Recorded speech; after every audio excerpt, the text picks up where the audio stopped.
Okay, for today, we just have a couple, actually quite a few examples, and you can stop these whenever you want to, or just go fast forward with some of these.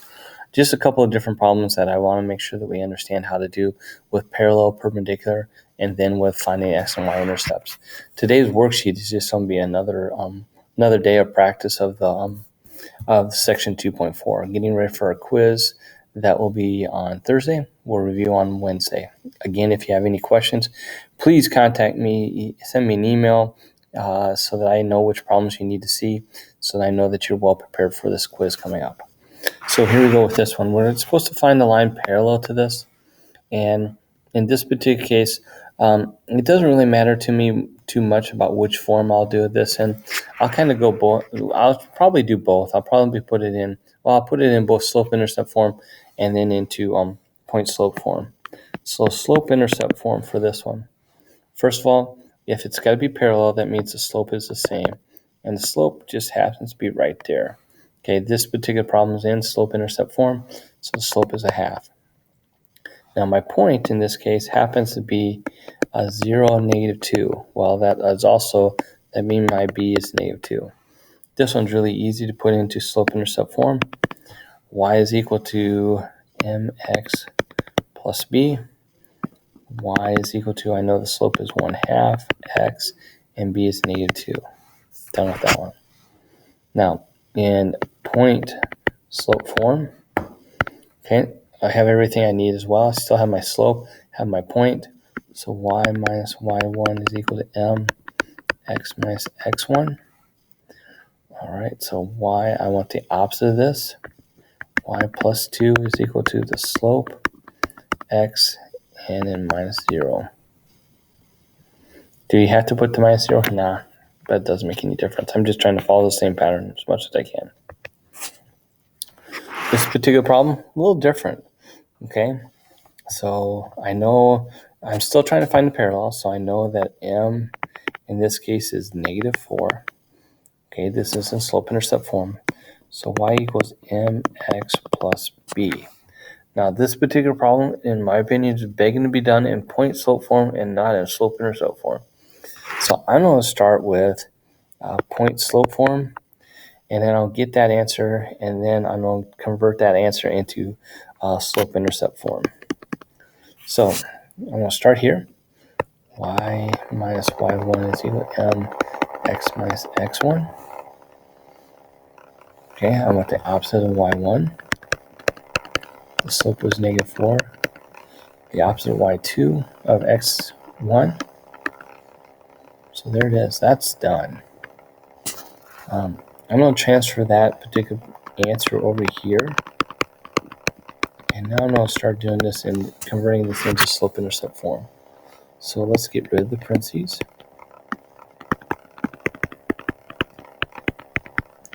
And let's add that 5 to both sides. And there it is, done that way. Okay, so those are my two possibilities. Again, this particular question doesn't specify which way I'm supposed to do this, and so I do it on the way that's easiest for me, quite honestly. I would have done this in point slope form. Okay, interesting problem this time. We know that this is in standard form, so I don't even know the slope by looking at it. This one's going to take a little bit of work. So I'm going to start off with 9. I rewrite it, 9x plus 3y is equal to 8. I'll subtract the 9x. Negative 9x plus 8. Divide everything by 3.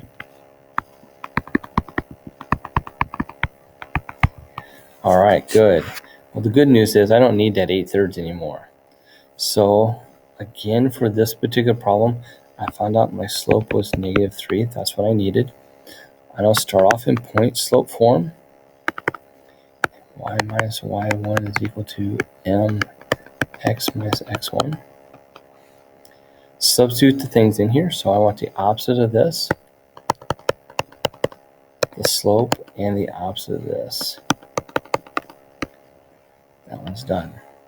Now, those of you who don't want to convert this, again, to convert it, just multiply, distribute this, and bring that 4 over. Let's say that you want to do it in, so I want to go slope-intercept, mx plus b. My y is -4. My m was -3. My x is -1 plus b. -4 is equal to 3 plus b. I'll subtract the 3. -7 is b. Y is equal to -3x minus 7. I still like to multiply it and then bring that over. So those are all parallel lines. What about perpendicular? Ooh, I didn't pick an easy one for right away. Okay, perpendicular tells me, so perpendicular slope is the opposite reciprocal. So I start off with this. 3x minus y is equal to 5. Let's get that y by itself. Divide everything by -1. So that'd be 3x minus 5. So my slope is 3, but my perpendicular slope is -1/3. I need that. All right, so tells me my y-intercept. So I know b is -7. It's also written this way. So slope-intercept form. So y is equal to -1/3 x minus 7. Point slope form.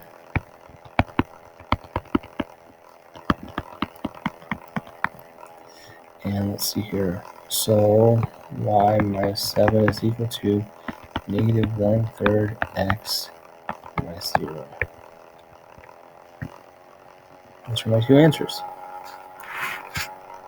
Same type of procedure as I did before, except for this time I'm using a different value for my slope. And this was a little harder. This was kind of the hardest type of problem that we could have done.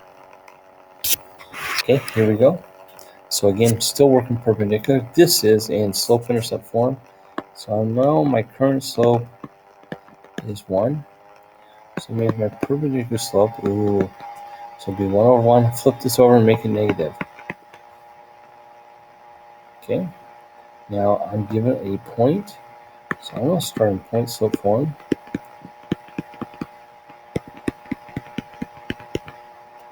And let's see, y minus 2 is equal to -1 x, minus 3. Done with that one. I'll keep going with that to get to my slope-intercept form. I'm going to distribute that -1 and add that 2 to both sides. So I end up with y is equal to -x plus 5.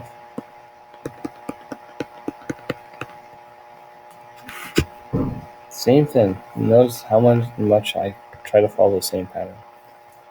Okay, this particular problem, we need to get this y all by itself, so let's divide everything by 3.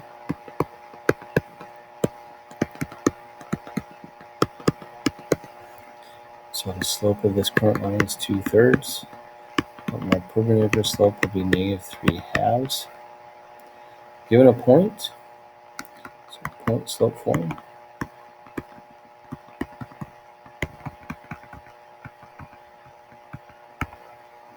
Okay, so y minus 4 is equal to -3/2 x plus 6.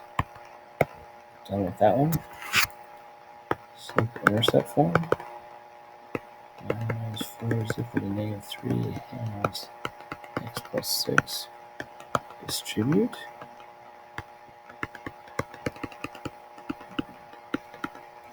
And that will go there 3 times. Bring that 4 over.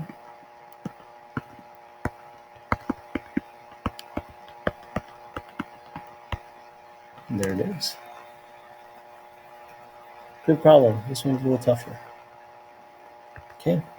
And let's see here. So now what I want to do is I want to find the y-intercepts for this, the x and the y-intercept. All right. So first step I'm going to do is I'm going to put a 0 in for the x. So that means that y equals 0. Hey, this one goes through the origin. All right, now let's do the other way. Let's put a 0 in for the y.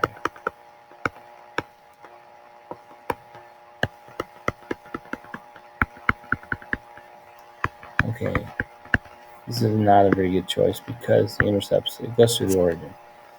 But that's a procedure in how I'm going to do that. Let's see a different one. Okay, so for this one, put a 0 in for the x. So what we're doing is finding the y-intercept. So this is a y-intercept. All right, so negative 3y is equal to negative 15. Y is 5. Now let's find the x-intercept. To do that, we're going to put the 0 in for the y.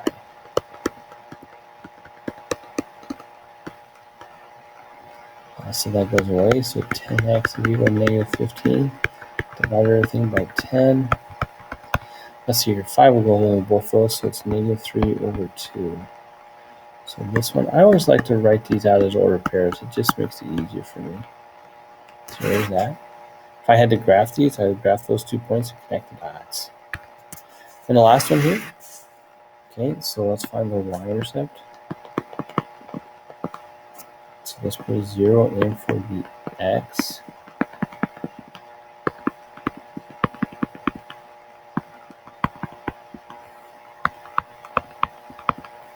And now let's find the x-intercept. So let's put a 0 in here for the y.